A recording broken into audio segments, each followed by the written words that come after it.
जैसे कि हमारा चैप्टर 2 भी कंप्लीट हो चुका है, तो हमने उसके वीडियो को भी अपलोड कर चुके हैं यूट्यूब पर। तो अब इस वीडियो में हम जानेंगे उसके आंसर्स के बारे में। क्वेश्चंस दिए हुए हैं और उसके आंसर्स को सोल्व करेंगे। तो यहाँ पे मैंने सभी क्वेश्चनों के आंसर दिए हुए हैं, तो मैं वन बाय वन सभी को एक्सप्लेन करता हूँ। तो फर्स्ट क्वेश्चन में यहाँ पे हमने इस क्वेश्चन में पूछा था कि जो बहुत से लोग हैं वो किंग विक्रम को मानते हैं कि किंग विक्रम हैं, मतलब वो थे किंग विक्रम। तो और कुछ लोग जो मानते हैं वो कहते हैं कि जो इनकी जो कहानियाँ होती हैं, इनकी जो लाइफ है, उनको देखकर ऐसा लगता है, उन कहानियों को देखकर कि उनकी कहानियाँ कुछ ज़्यादा ही बढ़ा चढ़ा के बोली जाती हैं। क्या आप इस बात से सहमत है कि इनकी जो बातें हैं वो जो है कुछ ज़्यादा ही बढ़ा चढ़ा के कही जाती हैं?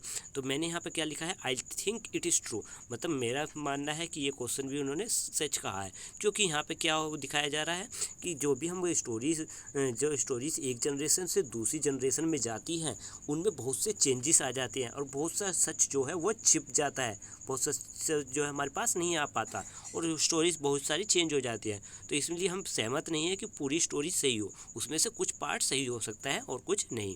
तो यहाँ पे हमने अब सेकंड क्वेश्चन पे आ जाते हैं। सेकंड क्वेश्चन में इन्होंने पूछा है, have you heard any of the other story of legendary king like that of the king Vikram? क्या आपने किंग विक्रम की जैसी कहानियाँ किसी और राजा की, कोई और लेजेंडरी किंग की ऐसी कहानी सुनी है जैसे किंग विक्रम की हमने सुनी है? तो ऐसी स्टोरी सुनी है तो अपनी क्लास में इसको शेयर कीजिए।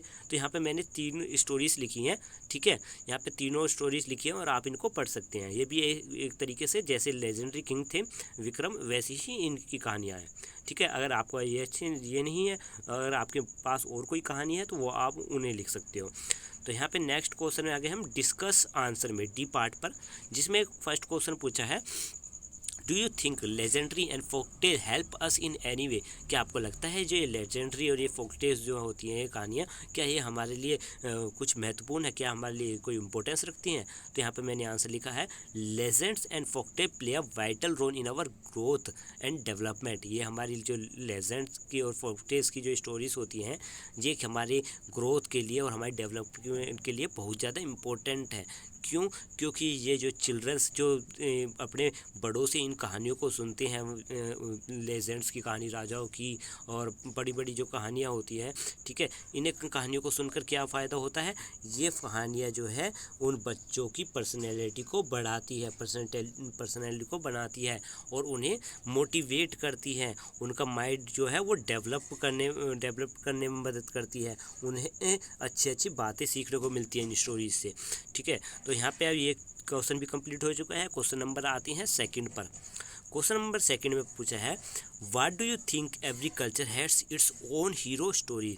क्या आपको मतलब वाई ये पूछा है इस क्वेश्चन में कि क्या आपको ऐसा क्यों लगता है कि हर कल्चर की अपनी एक स्टोरी है और हर कल्चर की एक स्टोरी क्यों होती है, अपनी एक हीरो स्टोरी क्यों है? तो यहाँ पे मैंने आंसर लिखा है, टू मोटिवेट पीपल, यानी किसी भी इंसान को मोटिवेट करने के लिए जो है हर कल्चर में कोई ना कोई कहानियाँ होती हैं जिन पर जो है लोग होते हैं वो क्या करते हैं, गर्व करते हैं और इसी वजह से वो अपनी कल्चर को फॉलो करते हैं।